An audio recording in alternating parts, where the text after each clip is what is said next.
Hello, everybody, Hello. and welcome to episode 62 of the Squadron podcast, where we're talking meta cards of set 3. Once again, we talk of the meta. All hail its grasp. Oh, it's Boba Grasp. it's all hail his bobaness. Ban him. Second video in a row you've called for the... just checking it in there, cheekily. No one else is doing it, so we thought we may as well. That's not true. That was the joke, yes. He explained it, and that makes it funnier.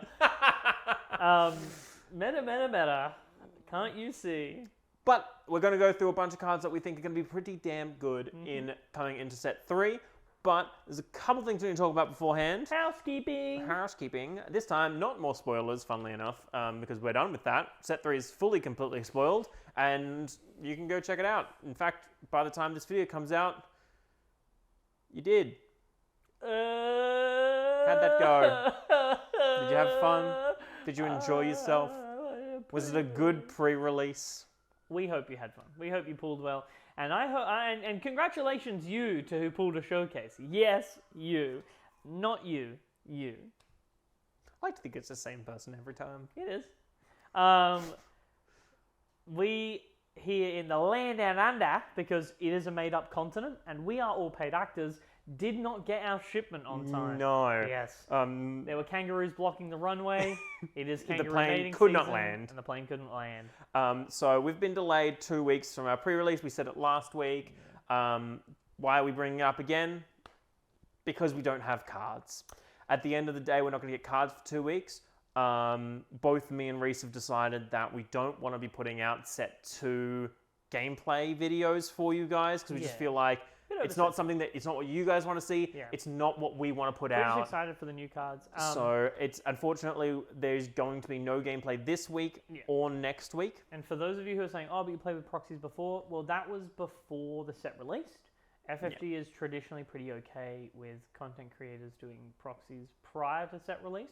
But as of set release, it is something that we probably shouldn't do because we have the cards. In this case, we don't, but everyone else does, and we're happy to just wait. We would rather just wait. It's one of those things where it's like, we could be like, well, we don't have the cards yet, so proxies should be fine, and it'd probably be allowed. But at the end of the day, it's not something we want to do. No. It's not. We don't want to have to print out the cards every day. We'd rather just wait. And we'd just wait. Playing with proxies is fine and it's fun and all, but it never compares to the real thing. It's a lot of effort to print and cut them out. And if we just wait 2 weeks to get all of our stuff, we can play with our pretty new hyperfoils, shinies, and potential showcases, and we would rather do that. Absolutely. So, but what cards, when we open our boosters, are we going to get? And what ones are we looking for? There's a lot of cards on this list. It's probably not as intensive as something like set 1 would have been, where there'd be a lot of cards that we want to put through. That naturally kind of happens when you get later in sets. It's kind of a situation where you find that 20 cards that fit into decks and the ones that don't. And some of you may be like, oh my god, Spy Squadron, because we're a single unity. Why did you not talk about this card? It's really good in this really specific deck. And that's because... You just said it. You said it. It's really good in that very specific deck. Which means, in a general sense, it's probably not great. We're going to be talking more about the meta staples we see, rather than meta stuff going into decks. Like, don't get me wrong, this set has a lot of really good cards for a lot of very specific decks, and those cards shine. Those cards shine so bright in those decks. But we want to focus this episode more on the kind of stuff that's like, oh yeah, well, this is very generic and very good. This is the kind of stuff you're going to see here, there, everywhere. I would love to say, hey, let's put that 5-cost Heroism Cunning event in there that lets you search for 2-cost Cunning events and play them for 2 Cunning events and play them for 2 less. It's 2 heroism. 2 heroism events and play them for 2 less. I'd love to talk about that card because I'm going to play Chewie in the first gameplay that we get back. Talk about that card. And I'm going to play that card, and I'm going to look at the top 10 of my deck, and I'm going to go, I'll let the Wookiee win. Ooh, a second let the Wookiee win. And then I'm going to play him on my Chewbacca. That's the He can entire swing. point of the deck. He can swing both turns. So it's really cool in that one deck. That works isn't very good. Works really well in that one deck. But that's kind of what we'll be focusing on. We're not going to bring up cards from set 1 or 2. We want to let set 3 shine in this video. And we're not going to be bringing up leaders, because if you want to see what our thoughts are on all the leaders, check out the tier list. That's pretty definitive on our current thoughts of the leaders. I've never done this before. I really want to. Editor, make a siren noise. Do it, I guess. This is all just our opinion again. And of course, as we all know, our opinion is law. This is it's 100% fact. Yep. There is no disputing this. No. If you don't run these cards in your deck, you're a bad player, you're a bad deck maker, and you just don't understand Star Wars Unlimited. Yeah. Now that we've got that out of the way, lol, JK, don't take our opinions to heart. Most importantly, if we did miss a card that you're high on this set, let us know in the comments. We've had some really great comments on the last couple of videos. We actually always try and reply if you notice. Yeah, and so definitely thank you guys so much, and we've thank you for commenting, thank you for interacting with us. And hi guys. Hello. We've had in the last 2 weeks 40 subs. Yeah, it's been awesome. Hey. So thank you guys so much for watching. Thank you. Welcome to set 3. 1,500 views on the. Yeah, That's massive. On the tier list. But let's dive into it. What color is always first? Absolutely, always first, always ready, always blue. Oh baby, honestly, Vigilance. Not a lot this time. Yeah, kind of. I like it, but it is good. Because I think blue has really come forward as the kind of weird fringe color this set. Yeah. As a really interesting kind of Not hey. the type fringe. Hey, there's some really cool stuff, but most of it is pretty niche, and you only really want to run it in certain decks. A couple cards, 2 in fact, that we are very high on and think should be included in many blue decks. Let's take it away for the first one. Perilous Position. This card has had a pretty positive reaction from the whole community. A positive, I say, when they saw it, they were like, "This is a good card." Not some people had a very "Oh, my TIE Phantom, my TIE Phantom, no." So this card, I definitely think, is the complement to Entrenched. I think now we're going to see a lot of 2/2 sideboard splits for this card. This is Blue's easy way of dealing with aggro, low cost. This is 3 cost, Vigilance, Neutral. When played, exhaust attached unit. It's an upgrade, and it gives -2/-2 to that unit. Is a condition. Boy howdy, do you remember in set 1 when they were like, why would you ever want to put upgrades on your opponent's unit? Oh, they were absolutely lying to us. They knew.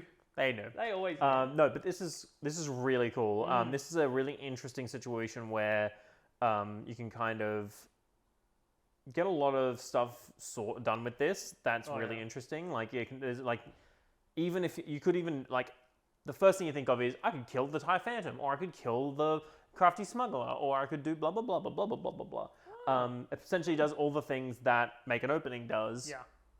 But the other thing is, it also just exhausts the unit. It's pretty good. I think this is wild on something doing something like this to an echo-based defender or a leader even. Yeah, I think the huge thing about this is it doesn't say attached to a non-leader, which means that. And giving -2/-2 to a leader is massive. It's so good. Every leader in the game, doesn't matter what leader it is, would hate being -2/-2 absolutely. Permanently. It's so good. I think just the no restrictions, the on-play exhaust, big, and the minus, huge, is great. This card acts as removal, disruption, and mitigation. Just all in one very aggressively costed package. Yeah. Overall, this card, in my opinion, is not OP. It's just good. I think that it has some really broad uses. I think that we're definitely going to see it a lot, and I think that's a good thing. Yeah, I think it's really cool. Who's up next? Who's the big man? Who's up next? The other blue card that we're going to be talking about. Padme's Bodyguard, Captain Typho. He is a 3-cost Vigilance Heroism card. He's a 2/4, which is very common with the hero in Vigilance. But here it says, when played / on attack, give a unit Sentinel for the phase. Not non-leader. Not non-leader, not give him. a Republic. Just a unit. Just a unit. Any unit that you feel like. Battlefield Marine. Give it Sentinel. Now, this card, I think, is extremely good. It's really cheap for what it does. The only other kind of thing that we have like this is General Rykard, who is very good. Yeah, a lot of people have started clocking onto him. A lot of people are running him. Yeah.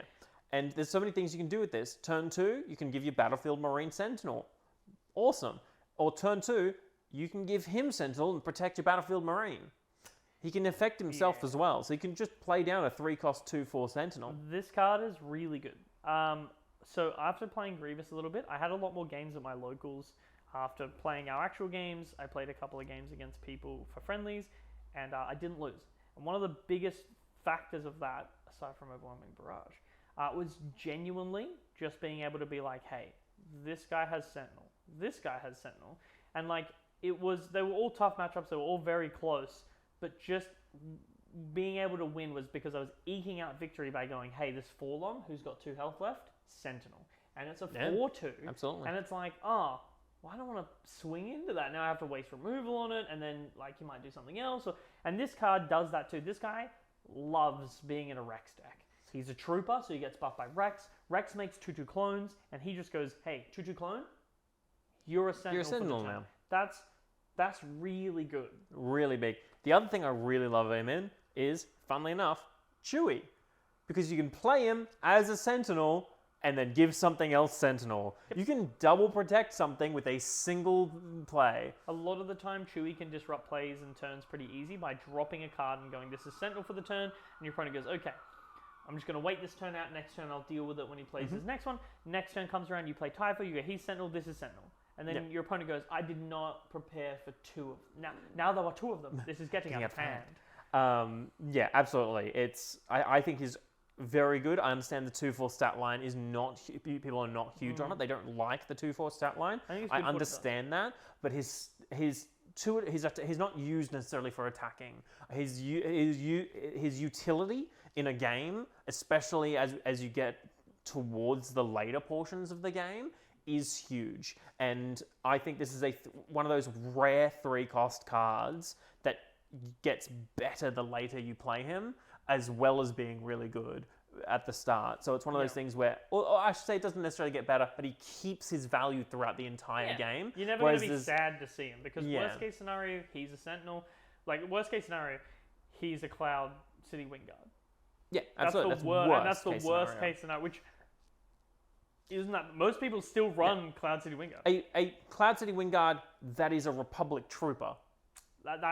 And heroes specifically as well. Can be buffed by things like Luke, put a shield on him.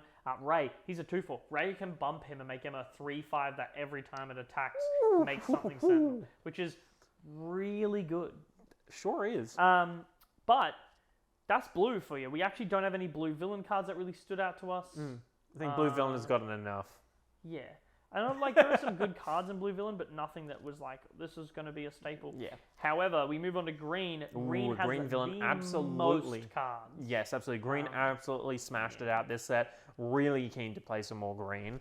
And we're going to start it off with Pogle the Lesser, baby! You saw him do absolute work in our last gameplay, so you should not be surprised on him that is up here for us on this list.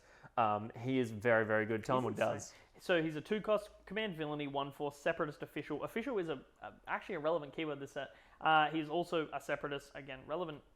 When you play another unit, you may exhaust this unit. If you do, create a battle droid token. After playing a lot of games with Grievous, I can tell you, people hate Pogle. He keeps making droids which breakpoint you or can become sentinels in Grievous, or in other decks, exploit or sack outlets for Palpatine. Yes, this card is so huge in Palpatine because it's turn 1 this, turn 2 Emperor's Royal Guard. And you make it's a 3/5 Sentinel, and you make a droid. Like, if your turn 1 plays in Palp Green are Pogle the Lesser and Masa Mater, either way, your turn 2 is ERG Sentinel with either draw a card or make a droid. Yep. That's hectic. It's very, very good. And being able to make that droid, and that droid is just Palpatine fodder. Yeah. It's just like, oh, I could attack into something and kill it. Or yeah, I just pop him, draw a card, ping you. Like, Do the 1 damage. You're doing the 1 damage either way. It's If you got the resource, go for it's it. pretty good. And then if you're in like, you know, even this actually sounds really funny, but even in decks like Grand Inquisitor Green, you play a unit, make a droid, tap him, untap him, play a unit, make a droid, and next turn you've got prime real estate for exploit. Absolutely. You can sack him now and the 2 droids to play another unit. You know, he has so much application, and the biggest part of it, literally, is the fact that he doesn't cost an action to do it. Yes, absolutely. I think he would be significantly worse if he was action tap. If you played a unit this turn, make a droid, but he's not, and that's wild. It's really, really big. I think Pogle is very good. He's a great value generator. There's a lot of cards that synergize really nicely with him. I think it's really easy to overlook him when you go, oh, it's Sentinel. It's just a droid. It's a 1/1. Like, I'm not going to really do anything with that. They're useful. They're so useful just to have on the field for so many reasons. Just breakpointing. Like, a lot of the times in my games with Grievous, I wasn't putting it on the droid. I wasn't sentineling the droid. I was actually just going, cool, swing 1 into there and then breakpoint. But the thing is, like, I'd swing 1 with the droid, play a card, and make another droid. I was never losing. And then people were like, oh, I killed Pogle. And I'm like, okay. Like, he's a 2+1/4. He's done his job. If I draw another Pogle, I'll drop him. And the 2+1/4 stat line, we know is just annoying. R2D2. It's so annoying. This is like Villain Green's R2D2. Yeah, if this was a 1 cost, it'd be absolutely cool. Ugh. But speaking of token generators, Hero has its own. Absolutely. And A little bit Hero's more one expensive. Is pretty good. But it's still very good. Still good. It is 4 cost 3, for which are a little understated, but it's understandably It's so. worth it. Because each friendly token unit gets +1 and +0. Oh, this is Shakti, by the way. We didn't actually say. Shakti. Unity. Unity wins wars. Yeah, 4 cost command heroism. On attack, create a clone trooper token. That's pretty good. It's very good. Every time she attacks, she makes a Viper probe droid. Yes. A 3/2. Pretty good. A phase 1 clone trooper, if you will. It is something that we've said a few times before. This is a card that begets removal. It says, hey, you gotta remove me, or I'm gonna get out of control immediately. Yeah. And especially in something like when you're running her in Rex, I know that deck has been going around. People are pretty high on it. This card goes nuts in Rex. It's one of those situations where we've seen plenty of people be like, look at this board state that I had. And it's like, they didn't remove Shakti. That's it. They didn't understand that you gotta remove Shakti as soon as she arrives, or it's just gonna get out of hand immediately. I really like Shakti and Han too, Green. I like Shakti and Han weenies because every time she comes down, she makes clone tokens and everything like that, and you can play a turn 1 in Han weenies, and she becomes a 2 cost 3/2 that makes a clone on attack, and that clone is also a 3/2. I think she's solid. And I think she's a great ECL target. Yes, I think absolutely. she's amazing in Rex. And I think that, like, she's just good full stop. I think that if I'm running a Luke Green Force deck, it's this or Kanan as my turn, turn 3, or if I have a little beacony boy, I can't remember his name, the tap player unit costs 1 less, the Rebel one, I can play Alliance Dispatcher. Alliance Dispatcher. I can play Shakti with Alliance Dispatcher on turn 2. Me remembering guards. That's really good. I just think, like, being able to run her in a lot of decks. Again, run her in Ray Public. She makes clones. You buff the clones. Yeah. She's just going to keep doing that. Yeah, she is amazing. And we won't be able to buff the clones if she's alive. But like that, and that brings me to my next point is her clones stay around. So your opponent, if she gets 1 swing off, that's 3 damage that your opponent's likely not getting back and a clone. And then they kill Shakti, but, you know, she technically has just gotten 5 points of damage worth out there. Yeah, absolutely. 3 on your base, 2 on the board. And then she, you know, if she trades into something, you come out positive with a clone. If she swings at something and makes a clone, you swing something else into her, she's just 2 for 1 and made a clone. Yeah. So I think she is really good and she's really good value. And currently that's what this game, that median is missing. Because you're either control or you're aggro, and Boba beats you both. But now we're seeing that median of like, hey, we're starting to get some more good middle of the road cards. Up next, we are pretty high on this card. A lot of people aren't. Yes, and we understand why. Why I'm high on this card. So this is Clone. It is a 7-cost command neutral 0/0 clone. Just like the simulations. You may have this card enter play as a copy of a non-leader, non-vehicle unit in play, except it gains the clone trait and is not unique. I Now, think this is good.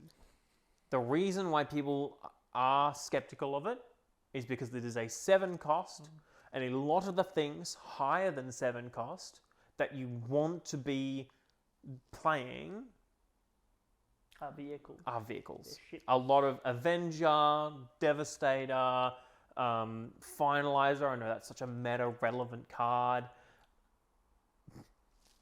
But to me, this is a card that says, okay, if this meta is diverse and has a lot of things going for it, then I'm going to be coming up against things that cost 6 or 7 that I can't run in my deck, but are very good value pieces. Things like Vader. Things like Luke Skywalker. 7 cost more. 7 cost Obi-Wan more. Kenobi.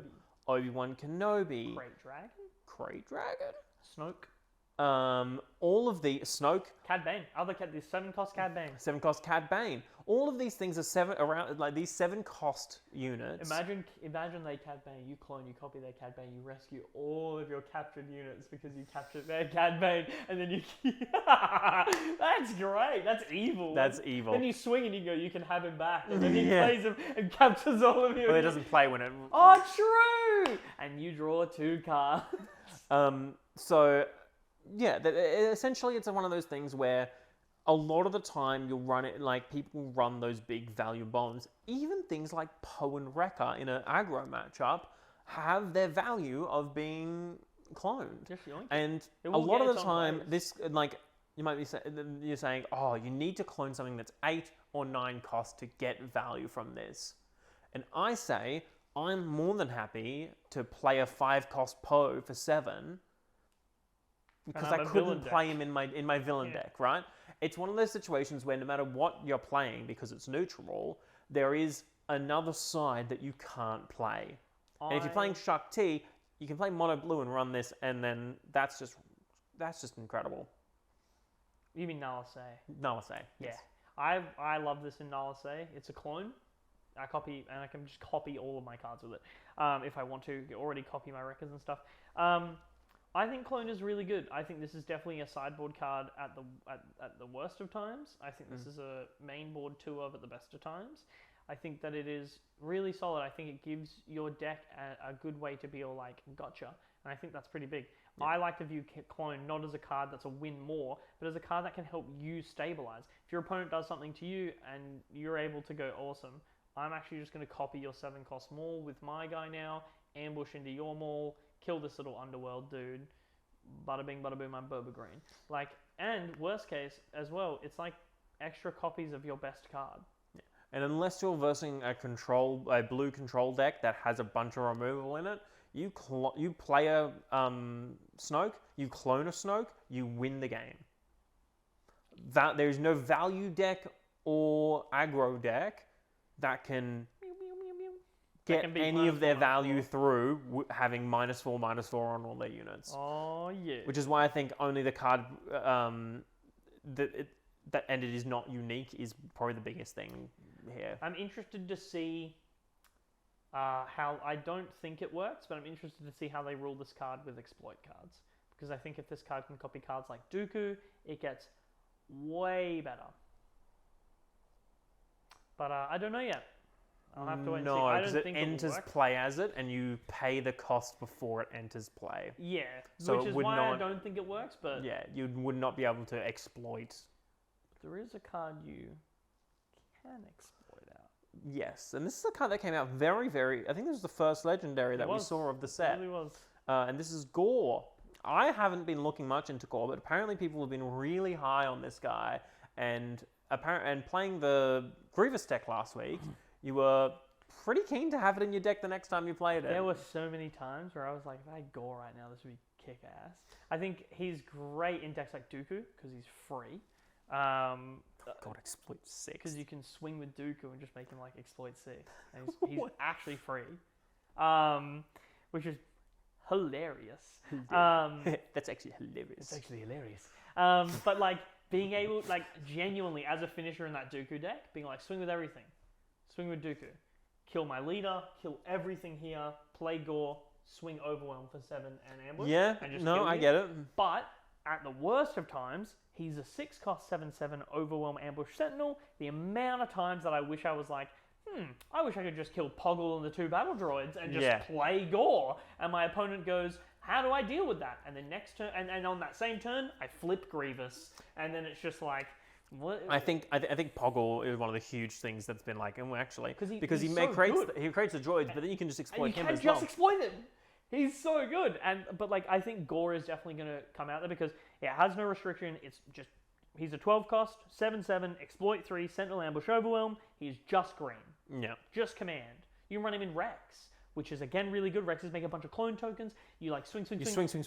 Want to finish it off? Sack You the defense clone. it. You defense in Oh Camino. my gosh. You sack 3. You got 10 resources. You got 10 resources. Camino. Defense of Camino. Gore him out. Make 3. Gore. Oh. Make 3 more tokens. Grouse.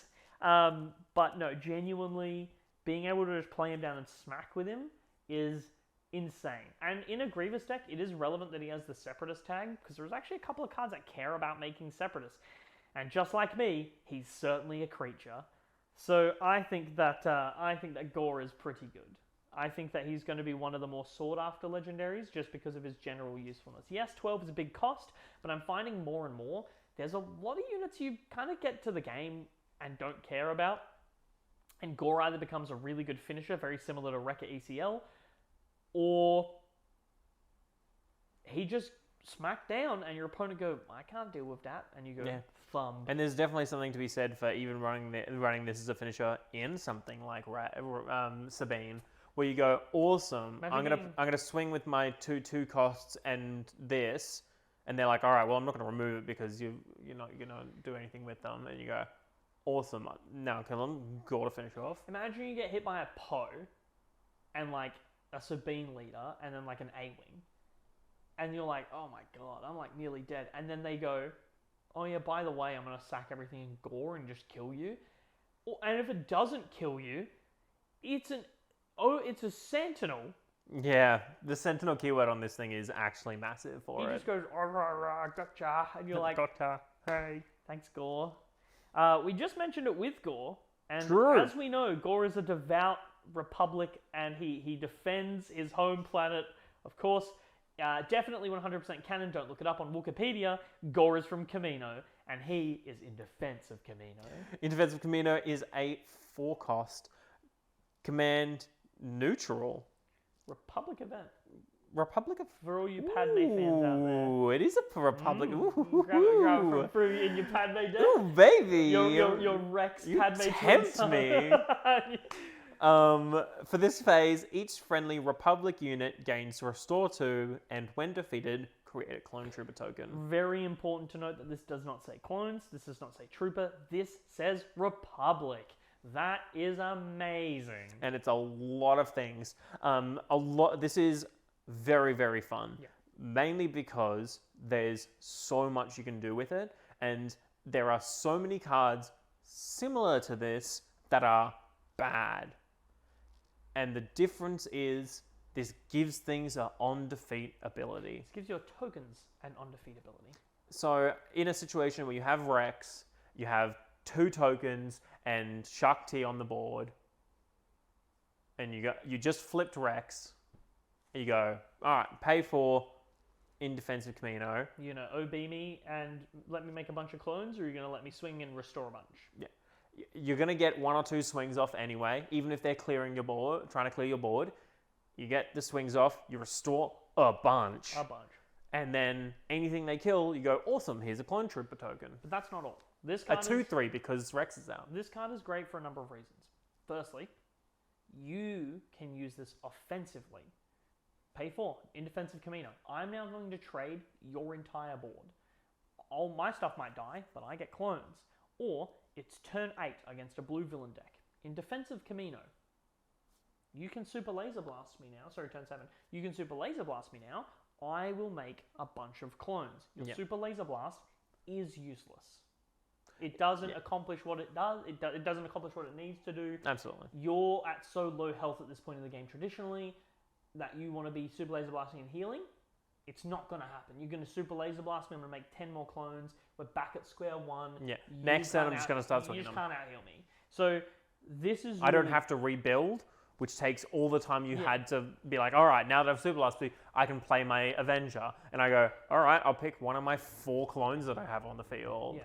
Again, I actually sideboard this in my Nala Say deck because I might want to go in defensive Camino Super Laser Blast. Absolutely. And there's so much stuff that you can do where you can say, hey, turn 7, I Ewing Reinforcement. Turn 8, I'm going to play 2 defense and Caminos. Restore 4, and when they die, they make 2 clones. Yep. It all stacks, baby. This card in blue-green Brex, I actually have built a deck with this, and I actually genuinely have 2 Battle of Christophsis in my main deck, because I can go, hey, pay 4, and then exploit all of my clones, board wipe you, I lose nothing. I can swing with board wipe and then you replay all your clones. I can swing with everything on my board, Battle for Christophsis to kill my whole board. I get like 7 clones, you get nothing. I've restored like 10, you've just taken like 10. It's over. Like that swings. I've done it once, and it's like, well, that's game over. And it's like, yeah, it really is. In defense of Camino. In defense of Camino is, in defense of this card, it's fantastic. It's really good. It's the only card with 99 on it, which is relevant to me. And Rex and Cody, which I really rate. Like it's Rex, Cody, and 99. Like it's just lovely I art. want this in Hyperfoil because I think the green's going to look really nice with the red of the card. Yeah, and I think it's like those blast bolts going to look real good. Yeah. Next up, we have a personal favorite card of mine. I think this card's going to be pretty big. This is 501st Liberator. This is a 3-cost neutral command Republic Clone Trooper 3/3. When played, if you control another Republic unit, you may heal 3 damage from your base. So this isn't one of those big cards that'll win you games. This isn't like the hugest thing you've ever seen in your life. But this card actually complements the last card really well. It really does. This card is such a solid green card because there are so many New Republic cards you just want to... Not New Republic, but there are so many New Republic cards that you want to run in your decks that this is just great. I have actually won a game because I was close to death, and I claimed and U-winged, and my U-wing rip with a Colonel Yularen on board was 2 of these. So I healed 8 because when played, if you control another Republic, you heal 3. You play them both, they see each other, you heal 6, and you heal 2 from the Yularans. You heal 8 damage in one go. And you get 2 3/3s in a Rex. They're 3/4s. Yeah, in any other deck, they're just a 3-cost 3/3. Aggressively costed, aggressively statted. If you're playing a deck with a turn 1 Republic play, you're going to heal 3 damage. I love this in Nala Se. I love this in Palpatine. I love this because Palpatine's going to run those hero clones. So why not just have that unit that you can play on your villain side, on your hero side? Doesn't matter. But you can heal 3. You're going to get that much needed healing in a deck like Palpatine because you want to outlast your opponent. You sometimes might need to drop something like that. And then, hey, guess what? This is going to be great for trading. This is a great OB target. Like, it's just a solid card in all respects because there ain't nothing wrong with paying 3 to heal 3 for a 3/3. Yeah, absolutely. Especially a Republic Trooper. Yeah. Well, that's all for green, folks. A lot of green love this set. A lot of green. And luckily, which is really nice, 1 villain, 1 hero, 4 neutral greens. So like neutral green has really gotten massive hit on this one. I think green is probably my favorite color this set. And I played a lot of green in set 2. So I'm really excited for all the mono green decks that I created to come back in full force for set 2. I'm really excited to be able to play this. Mono green's really hype. Yeah, I think mono green is going to be huge in this set. I'm really excited to play. Either you're playing mono green Palpatine or you're playing Rex. Both those decks are like pretty good. So pretty cool. The return of Jabba Zoo with Gores now. With Battlefield Marine. with the Republic 501st. You 14. Heal. No, it's now 3 Gores, and Well, it's Gore- part of the Gore- zoo. He's part of the zoo. Gore's unique, so you play Gore, and then you go clone, Gore. Oh my god, you can play 6 crate dragons. 3 crate dragons. 3 clones. Daring raid myself. Gross. We are moving on to red now, which is So excited. these next 2 colors are It's actually. gonna be so dumb. It's true. I'm so These- keen. These next 2 colors are actually very skewed to villain and hero respectively. One thing I do want to say, sorry, before we move on, I know. And speaking of clone, I've been thinking this a lot. Clone is one of my favorite cards in Twin Suns. If you enjoy the Twin Suns format, if you enjoy doing that, Clone is going to be hilarious. This set's actually super cool for Twin Suns. Like Yes. a lot of really good Twin Suns cards. I'm really keen for next set Yeah. when Twin Suns hits an 80 card deck. Ooh. I just want to build a Republic Twin Suns deck. Yeah, it's gonna be really fun. Anyway, Anyway, yes, these we're next 2 okay. colors are very skewed. Red is very villain focused, and yellow is very hero focused. We'll dive into it. Holy moly! At last, Holy we can reveal moly. ourselves. At last, we will have our revenge. It is Dwarf Maul. Dwarf Maul. This is our Now- 3rd Maul card in 2 sets. We saw this card a long time ago. In a galaxy far, far away. And this card, one of the big reasons why it's so good is because it pairs up with his leader really well. But at the And end of the ECL. day, a 5-cost 5/6 that can attack 2 units is just good. That's just good. ECL him. Oh yeah, What- ECL what- him all day long. If you're playing green-red villain, it don't matter what leader. ECL him. ECL him. He go bonk bonk. Wow. You playing Uh, Ramp Vader? ECL him. Oh, and then they kill him and you go Palpatine's return. Wagwan. I think that this guy is just good. Just being able to drop him and your opponent goes, I have to remove him. He has a really inconvenient 6 health. So, if my opponent wastes a Fel the Dragon on this, I don't feel too bad. It's definitely not ideal. But he's one of those cards where it's like, I can't let him live. I feel kind of bad having to kill him. I like that he comes down to the turn before GI. Yeah. So you play him, and then you have your GI turn afterwards. Yeah. Which is pretty sick. I just ultimately think this guy synergizes with a lot of stuff. I think that there's not a lot to say about him, much like how we said Boba in set 1. He's got a simple effect, which is just really good. That went well. Yeah, sure. This guy absolutely slaps my hams, and he's my second favorite character in all of Star Wars. Love this card Love to this guy death. so much. I love this card so much. I love this card in a sealed environment. I love this card in a constructed environment. I love this card in a Twin Suns environment. I love cloning someone else's version of this card. Not that it would work very well because it's a 6/6 overwhelm. 6/6 overwhelm, still decent. Imagine they clear your board and you just go clone, because they've killed 2 of their units to kill your units, and then you clone them, and then you're like, well. It appears as if we are at an impasse. Count Dooku, Fallen Jedi. He's an 8-cost aggression, villainy, 6/6, 4 Separatist Sith. What he doing? What the dog doing? He is exploit 2, which is very important. Sure is. Overwhelm, which is just nice. When played, for each unit you exploited while playing this card, you may deal damage to an enemy unit equal to the power of the exploited unit. Wow, That's real good. that's real good.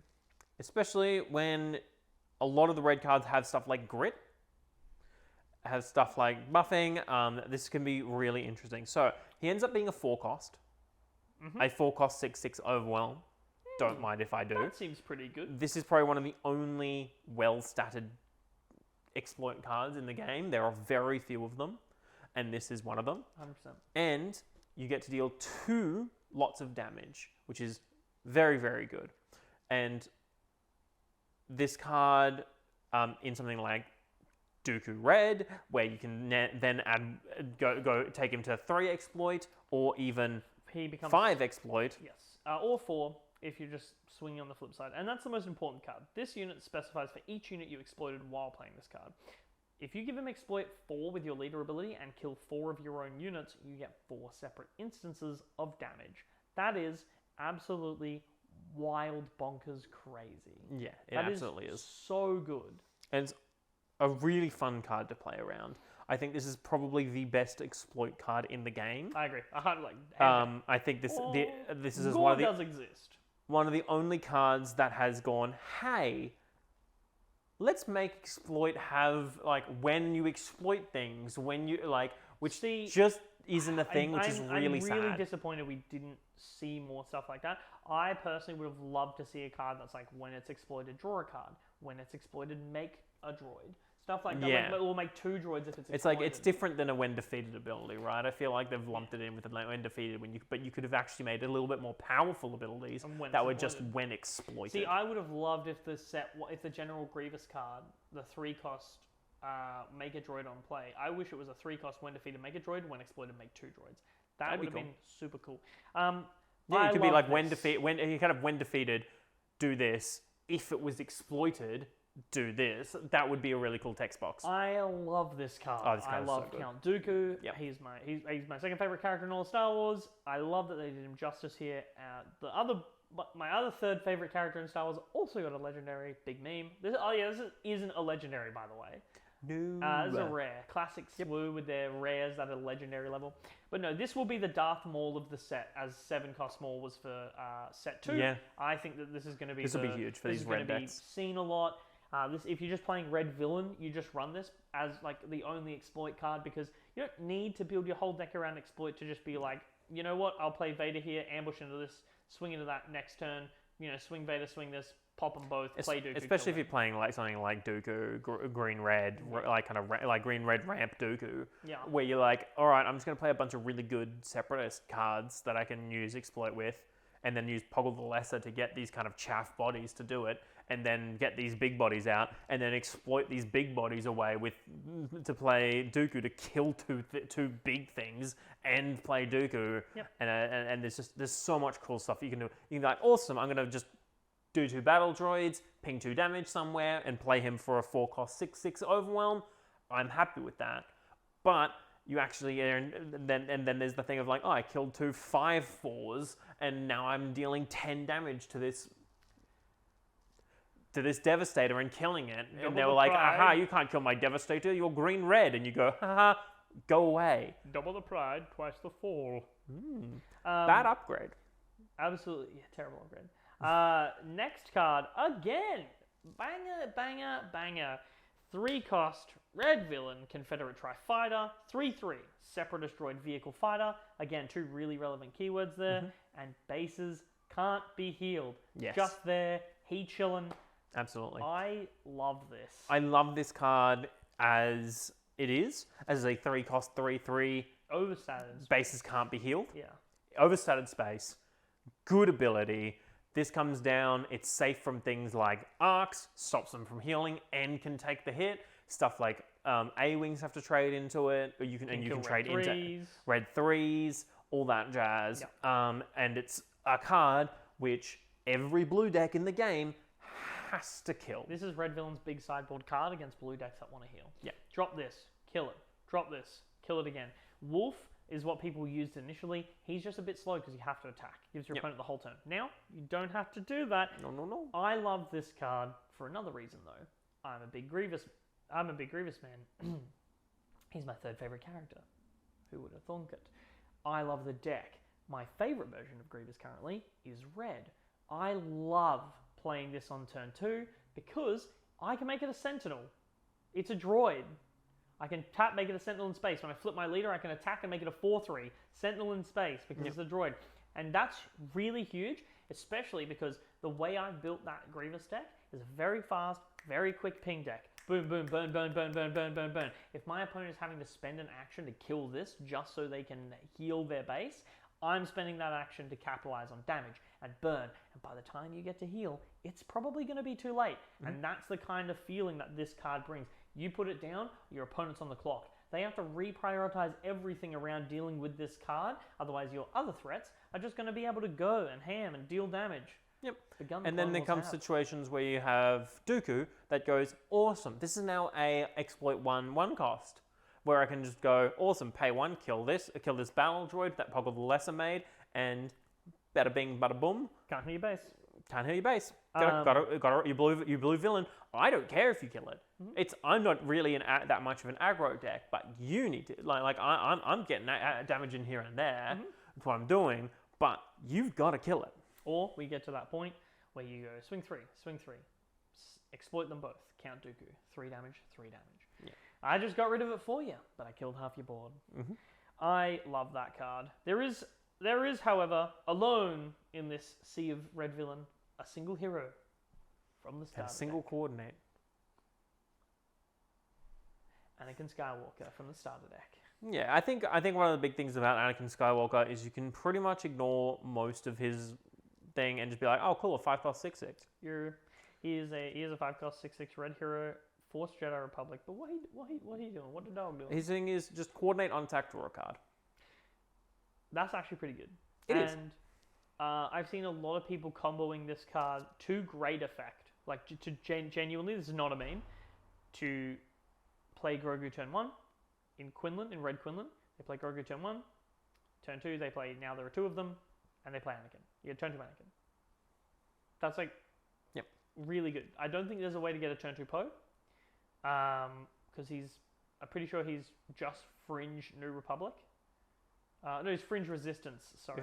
If he's Fringe, then there's definitely 2-cost Fringe cards. There could be, but there definitely is. Do you want to run those Fringe? That's the problem, is running those Fringe cards.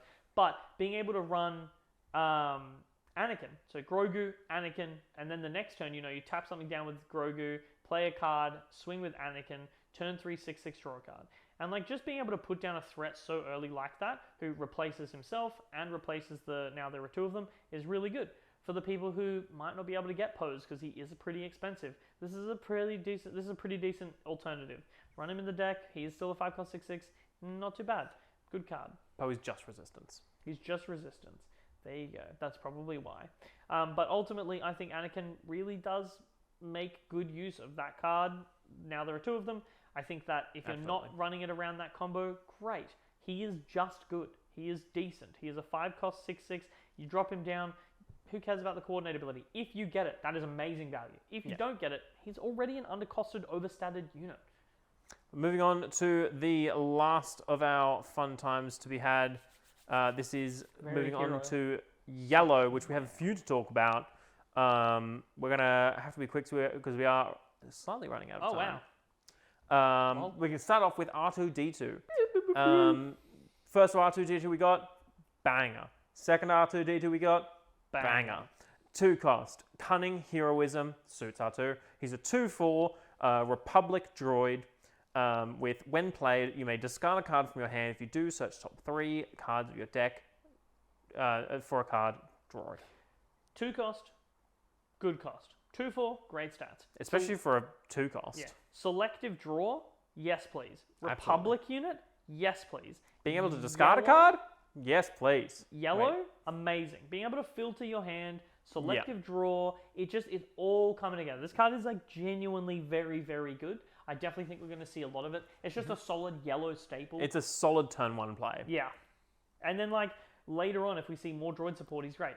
Worst case scenario, he's a Republic card. So you can just use him with other janky Republic cards like the 2-cost Clone General to play him and swing. Or the use that I really like him for, Rey Yellow Droids. She's already got a deck that runs R2, C-3PO, L3. Now she has this. Hell yeah. Put him down. Look at the top 3 cards. Pick another droid. And this is very similar to an L3 with the 2/4 stat line, because it's essentially 2 2/2s, which is kind of a lot of time you're trading 2 damage with the shield, then you 2/2. Yep. So this is a very similar thing here, and so he's quite an annoying little fella, which checks out. It does. Next up, another legendary on the list of beautiful things. Who this? This is Ahsoka Tano. Ahsoka Tano is a 3-cost Cunning Heroism 3/4 4th Jedi Republic. If you control fewer units than an opponent, this gains ambush. But she also has... She has action, pay 2, return this unit and each upgrade on her to their owner's hand. Ooh, I do like bouncing my DLs back to my hand. I do like bouncing my Ahsoka's sabers back to my hand. I do like when she gets, entrenched and I bounce her back to my hand. Goodbye, entrenched. I think she is really cool. I think being able to have a 3-cost overstated unit that can have ambush is really solid. I think she works wonders in Quinlan Voss because you're able to player, ping something, ambush something. Break those stat blocks down. Quinlan Tarkentown with this? Ooh, imagine 2 for 1ing your opponent on turn 2. That is pretty cool. I think that she is just so solid, and the fact that you can play her, and even if she's not upgraded, bouncer, player, bouncer, player. Yeah, I can imagine a world where you go, awesome, they go first, they play something, you play Spark of Rebellion, discard a card from their hand, they go, okay, cool, I'll play this card, and you go, awesome. I'm going to Ahsoka into your turn 1 play, ping your turn 2 play, and then Tarkentown it to kill it. And then you've got an Ahsoka. They've got down nothing. 3 cards. They've got like 2 in hand, and then you're just sitting there cleaning up. Like that puts you so far ahead. That's actually a play that is quite easy to pull off and very strong. That is like such a solid play because you're effectively making them discard 3 cards, and in a Quinlan Voss deck after that, it doesn't matter. You hit your turn 4 resources, you just start dropping bombs, baby. Just putting down your Anakins and things like that, and some of your opponents just behind. Your Han Solos because you're in yellow hero. Your Pose because you're in red hero. Your Wreckers because you're in red hero. Like, it's a good time had by some, but mainly down. you. Yeah, I think she's really good. Next up, we've been talking a lot about tokens. Yep, and what if you just had a 2-cost card that destroyed all of them? Very cool. Clear the field. One type. Clear the field is a 2-cost cunning hero tactic that says choose a non-leader unit that costs 3 or less, return it and each enemy non-leader unit with the same name as it to their owner's hand. Get rid of battle droids, get rid of clone tokens, or get rid of cards like Battlefield Marine and Echo-based Defender, balancing those really strong aggro cards. Your opponent's going space race and they have 3 A-wings, tut, back to hand. I think that's actually pretty big. Good. I think that this card being a 2-cost, yes, it's limited to costs of 3 or less, but there are a lot of cards you want to do against that, and this is just a great anti-aggro card. Yeah, no, absolutely, and this is just a card that's going to be really, really interesting to see where this one goes, because there's a lot of cool cards. Like, this is a massive thing to just be like, hey, no. Yep. It's pretty solid. I think this is like just a solid card. I think this is a great sideboard card if token decks get really big. This is a big card like against stuff like the Rex deck running like they're like defense and Camino. You're like, all right, and they're like, cool. I cleared your board and I made like 4 tokens. And you're like, awesome, get rid of those tokens. Being patient, holding onto this into a Dooku deck who's like, all right, I've got 3 battle droids now. I'm ready to go. And you just get bounce more. No. And then they disappear because they can't go back to their hand. Yep. And they can't exploit anything. Yeah, that is the big thing here. Like when a token is bounced to hand, it doesn't actually go to their hand. It just disappears. Yeah, there's no 0-cost replay your token. Next up, we have a very, very good card. A win-win, if you will. Me and Reese are super high on this card. I haven't seen anyone else as high on this as we are. I've not seen anyone be like, this is terrible. This is a very ignored card, which I don't think should be. No. Political Pressure. This is a plan. It's a 1-cost cunning event. Choose an opponent. They may discard a card at random from the hand. If they don't, create 2 battle droid tokens. Absolutely. And this one's huge because it's one of those situations where a lot of the time you want both of these. Oh yeah. Especially in that, like, say you're playing that Quinlan Voss deck, you played that Ahsoka. The next turn you go, awesome. You've got like 2 cards and like 3 cards in hand. Gimme. Can I have some tokens? I love this in Asajj. Yes, this is huge in Asajj. So in my Asajj Ventress deck, you go they play their turn 1 play. And then you go, pay 1. I'm going to play Political Pressure. They either discard a card. If they don't, you make 2 battle droids, and then you exploit those 2 battle droids for the 4-cost Asajj, and then you force throw your opponent turn 1 to make them discard a card and kill their turn 1 play. Yes, you've lost like 3 cards from your hand to do it, but have you really lost anything when you killed their turn 1 play, just got a 2/4 on board and made them discard a card, and then you draw back up, and your leader flips at 4, and then you can start playing events that let you draw cards to attack with that Asajj. Or just shoot first. Keep discarding their hand. I think that this card's very good. I think that putting your opponent into a position like that's really solid, and I hope to see more. And the only thing that I wish this card was is a trick, but I think it would be too strong if it were. That's true. Moving into sounds pretty good. another tactic. Yeah, this card I definitely think is going to replace Surprise Strike. Yes. What is it, though? It is breaking in a 2-cost neutral cunning event that says attack with a unit. It gets +2/+0 and Saboteur for the attack. Now, Surprise Strike gives you an extra +1 attack. But this gives something more valuable. Yeah. This gives Saboteur. Which is, how many times have you blocked from getting the winning swing from a Like an Sentinel, Obi-Wan or a Sentinel. Sentinel. Captain Typhon. Or they go, I played Rey and then I played Obi-Wan. And now if you kill Obi-Wan, it's going to buff Rey the hell up. And you go, awesome. Kill Rey? Yep. They go, uh-oh. Yeah. I think that I've lost so many games. I know a bunch of you out there as well have lost so many games. Yes, you. But not you. But yes, you. Have lost so many games because someone just puts a Sentinel down. You're like, if only I had my Saboteur unit. Well, this makes all your units Saboteur. A lot of the time, I don't care if I get the +2 attack. I just want to be able to get through there, get in, and win the game. And this is great for yellow hero aggro decks that burn out quick. You start getting to the end of that game, your opponent drops a Sentinel, and you're like, oh, I can't deal with that. And now I start losing value, and then I taper out and I lose. Now you have that out. Now you can be like, awesome. They're starting to play their big stuff. Ba-boom, smack. Ba-boom, smack. And you're starting to get in there now. Yeah. And I think that's just really good. The amount of times that I've hit like an Obi-Wan Kenobi and just been like, curses, old man. But now I don't need to worry. And I definitely think that this will replace Surprise Strike because I just think the Saboteur is a little bit more valuable. Very good. It is a close contest, but I think this wins. Now, the last card that we're going to be talking about today is, in fact, Lux Bonteri, the bane of Han 2s everywhere. This card is incredible. I really rate this card. I think this is an incredible card. This is a 2-cost Cunning Neutral 3/2 Separatist that says, when an opponent plays a card, if the opponent paid less than the card's cost to play it, ready or exhaust a unit. Mm-hmm. This is incredible. Someone exploits something, awesome. I'm going to ready my Ahsoka leader. Someone Han 2 abilities it, awesome. I'm going to do this. Any other form of someone U-Wing, Home One, anything like that. Darth Vader. Because plays for free is and free is less than Darth the actual Vader, cost. Darth Vader, U-Wing, Palpatine's Return, anything that they are using to play cards for free or playing cards at a reduced cost means that you get to use Lux Bonteri. Yeah. Untap your leader. Untap resources. Tap their bomb. Tap their other thing. Yeah. It makes or untap your bomb that's just swung for your record that's just swung for 7. Go, okay, you played that. Really cool. Anyway, my record's untapped.